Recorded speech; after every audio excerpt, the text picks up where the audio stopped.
Anatomia da placa-mãe. É muito importante que saibamos identificar os componentes de uma placa-mãe. Na figura abaixo, vamos destacar os principais componentes de uma placa-mãe e fazer uma descrição resumida de cada um deles. É claro que nem sempre a placa-mãe vai possuir todos os componentes mostrados nesse exemplo, mas alguns componentes estarão presentes em todas as placas-mães, tais como soquete do processador, memórias, slots, etc. Além do mais, com o surgimento de padrões como o PCI Express e outros, nem sempre poderemos usar apenas uma placa-mãe como exemplo.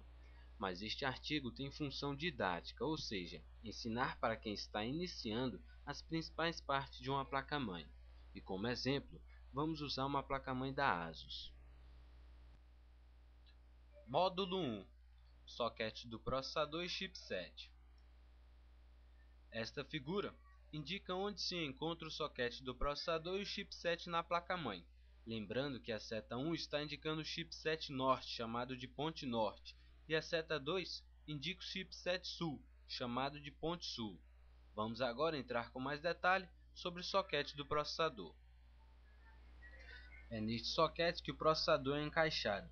Notem que existe uma alavanca no soquete. Ao levantarmos essa alavanca, o soquete libera para que o processador possa ser encaixado. Encaixamos então o processador no soquete, abaixamos a alavanca e pronto, o nosso processador está preso ao soquete. O desenho dos atuais processadores e de seus respectivos soquetes só permite o encaixe na posição correta.